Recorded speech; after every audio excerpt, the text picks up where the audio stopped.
Hi Blue Pearl friends. I just wanted to take this time to talk to you about color work.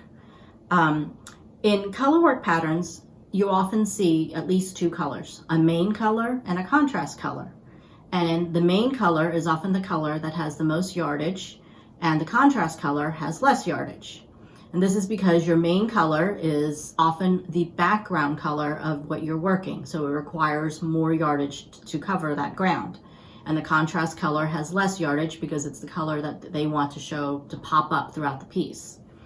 And then in color work, there's a concept called color dominance. And this can be a little confusing because color dominance is not the same as main color and contrast color. Color dominance is the color that you want to show up the most, that pops out in a piece. So often the color dominant color is your contrast color, and the non-dominant color is your main color, which is also your background color. And there's two ways to hold your yarn when you're working with a dominant color and a non-dominant color. We're going to show you how to do that here. Okay, so in this color work piece, which is a cowl, you can see that my contrast color, the mustard colored one, is the smaller yardage and it pops up. This is the contrast color. And then my background color, my main color, which uses more yardage, is the teal. So your contrast color is your dominant color. This is the color I want to pop up. And you will always hold your dominant color on the left side with your left hand. This is for using two hands to do color work. This is actually my favorite way to handle yarn when doing color work because I find that it is the most efficient way. So your dominant color is on your left, your background color is on your right. That will always be the case. What you're going to do is you're going to hold your left hand yarn here and hold your right hand yarn here. And this is regardless whether you knit continental or English. So right now the pattern is 4 of the background color, 2 of the contrast. So 4 background, 2 dominant color. I'm going to knit with my background because that's the pattern as if I would normally knit. So that's 1, 2, 3, 4 stitches, which is the pattern I've set up, 4 of the teal. And then now I'm going to use the dominant color. I'm going to go in as if to knit, wrap my needle around the dominant color, pull it through as if I'm knitting and dropping the stitch, like a normal knit stitch. So go in as if to knit, grab the yarn with my right needle, pull it through. So it's almost like you're using the English method on your right hand and the continental method on your left hand. And if you can practice this movement over time, you're going to build up muscle memory, and this is going to be a very efficient way for you to be able to do color work patterns going forward. So knit 4 with the background color, knit 2 with the dominant color, which is the pattern that's set up here, and then I just keep going with both of my hands.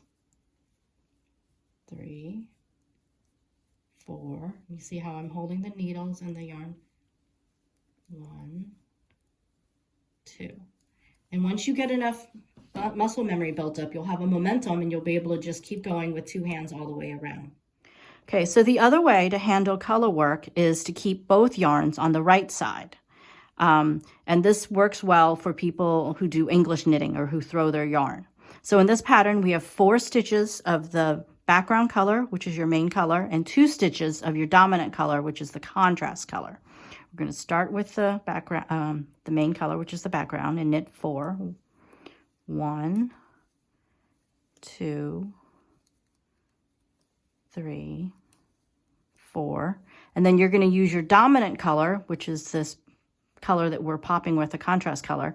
And you're always going to make sure that the dominant color is always stranded underneath the main color, which is the non-dominant color. So you're going to take your dominant color, the contrast, make sure it's underneath the blue, and then we'll knit with that. So here, we're stranded underneath. We go 1, 2, and then we go back to the non-dominant color, the main color, and that always stays on top. So that goes above it, and we knit 4. See how it's over that? 1, 2, 3, 4, And then we go back to the dominant color, the contrast color. It stays underneath that blue color, which is your background. We're going to go 1, 2. And you can see with this way, it's actually a little bit more fiddly because you have both yarns here and you have to keep them separated and one always underneath the other. And it wastes more motion because you're only using your right hand. So I always like the two-handed method better because it's more efficient. But if you're not comfortable practicing that, you can also do this. But you always have to make sure that the dominant color is stranded underneath the main color, which is your background.